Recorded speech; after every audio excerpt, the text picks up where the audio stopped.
Hello, everyone, and welcome to yet another edition of Bill Chase and the Movies. And this week I got I repeat, four big spring blockbusters for you. And first off, we'll be starting off with Nicolas Cage in Knowing.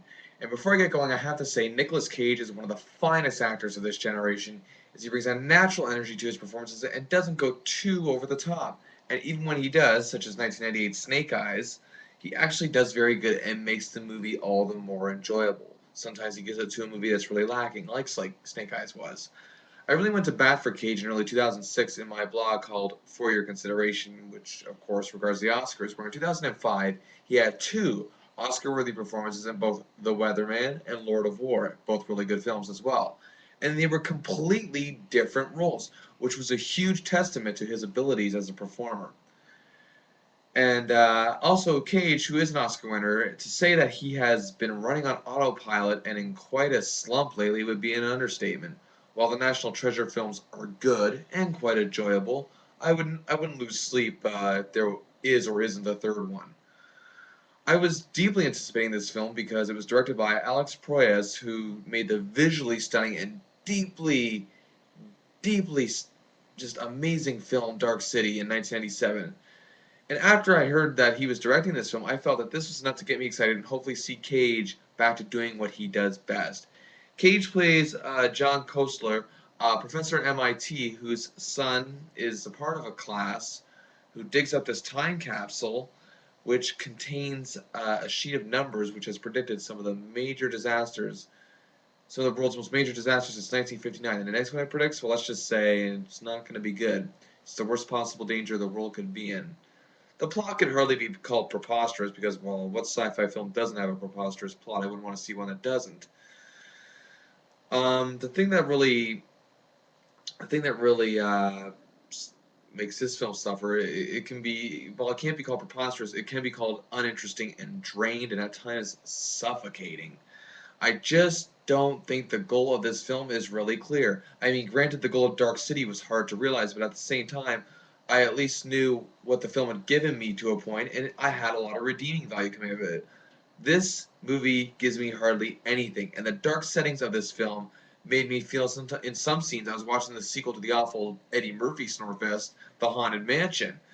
I really thought it would have been more effective if they made it look like normal society. I mean, yes, I know they're trying to set the mood. You know, Cage's wife is dead. He's a single father. And, you know, it's as if they're just setting the tone for the doom impending, which really is just unnecessary for what I thought this movie was trying to accomplish. I mean, the characters aren't supposed to know what's coming until, of course, Cage finds that letter.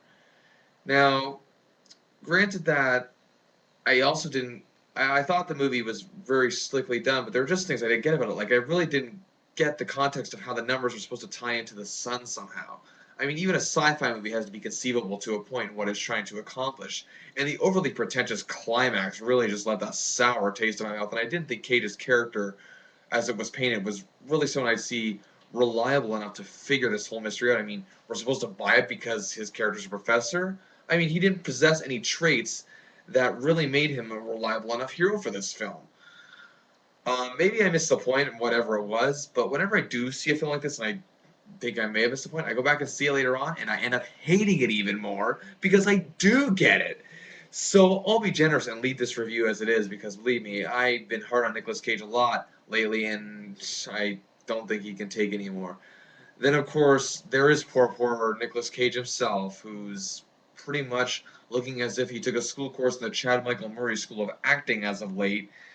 And why is it that Cage feels he needs to do these blockbuster films and collect a big paycheck when he should be in Tom Hanks territory right now, where his films are either Oscar worthy or box office hits or both? I mean, Cage is capable of it. I know he is, and I don't know why he's stuck in such a rut. There's really no reason. I would figure Cage would be pretty smart by now in the realm of this business, and he has pretty much become a running joke, much like Harrison Ford in his "Stay Away from My Family" movies.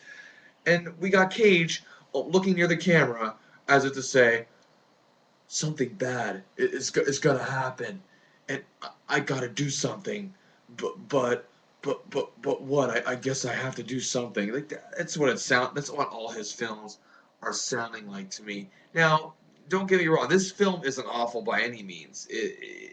it has awful elements from other awful films, such as Deep Impact and Number 23, but some of its decent elements are there, and it doesn't cop out in certain places where it might have.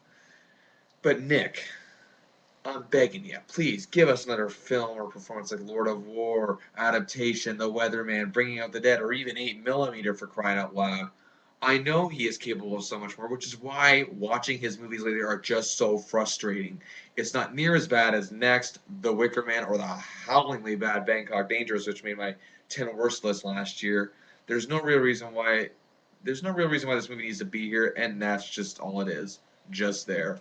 So this movie gets 2 stars out of 5.